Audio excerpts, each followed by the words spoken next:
Si vous mettez les oreilles dans les prières de mercredi et jeudi ici, vous entendez des choses.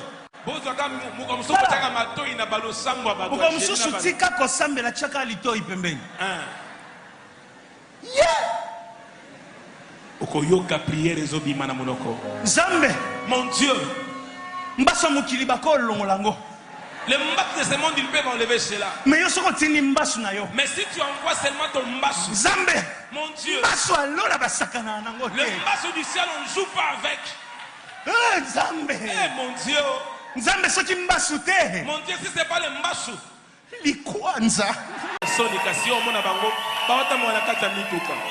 c'est là que quelqu'un quitte l'église.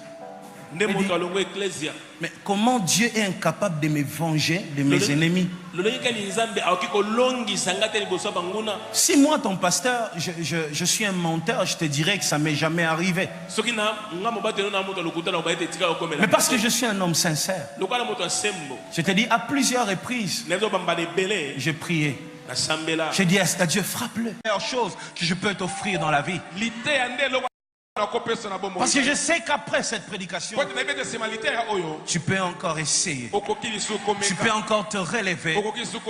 Tu peux encore sortir. Et lorsque cet homme sort, il voit des chars et des chevaux.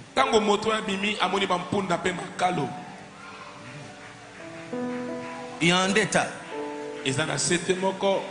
Est-ce que tu te souviens lorsqu'il est sorti pour la première fois? Il avait vu quoi? Dis-moi. Il avait vu quoi pour la première fois? Des chars et des chevaux, ok? Vous êtes d'accord? Vous êtes d'accord qu'il a vu des chars et des chevaux pour la première fois? C'est la saison de la deuxième sortie.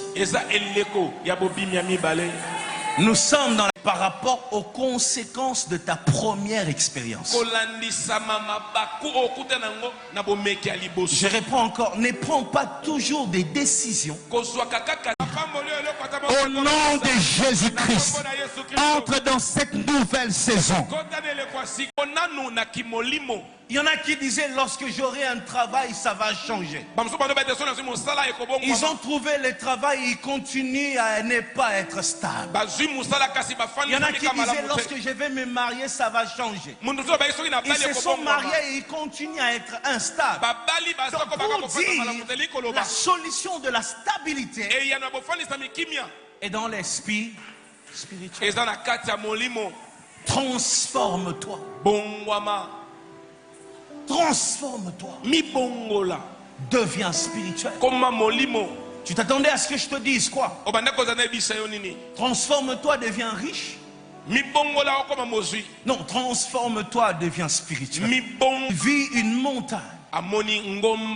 Et cette fois-ci, cette montagne n'était pas vide. Cette montagne était remplie de chars. Et de quoi? De chevaux. Mais il y a un détail. Il y a un détail. Écoute-moi. On va revenir en arrière pour mieux sauter. N'est-ce pas? On dit parfois il faut reculer pour mieux sauter. Alors écoute. Lorsqu'il s'est levé le matin, la Bible dit de bon matin il s'est levé. De bon matin, ça représente les débuts. De bon matin veut dire les débuts d'une année par exemple. Les débuts d'une saison. Les débuts d'un mariage. Les débuts d'un travail. Les débuts d'une promotion. Ça veut dire une nouvelle vie. Et lorsque cet homme se lève de bon matin, ça veut dire pendant que quelque chose était en train de démarrer dans sa vie, la première chose qu'il voit, c'est les adversaires. Comment tu as commencé cette année? De bon matin. Hein? De bon matin aussi. Tu es sorti de bon matin et qu'est-ce que tu as vu? Un combat, un vent, des insultes, c'est ça? De bon matin.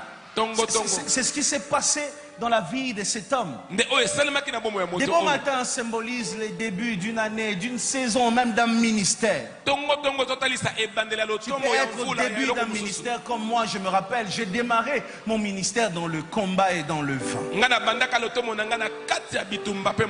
Je connais ceux qui ont commencé dans les calmes, moi j'ai commencé dans le vin. Le diable ne m'avait pas laissé le temps de m'affermir. Il ne m'avait pas laissé le temps de comprendre les choses. Il a commencé à m'attaquer depuis le début. Et j'ai grandi dans le vin. Et c'est comme ça que les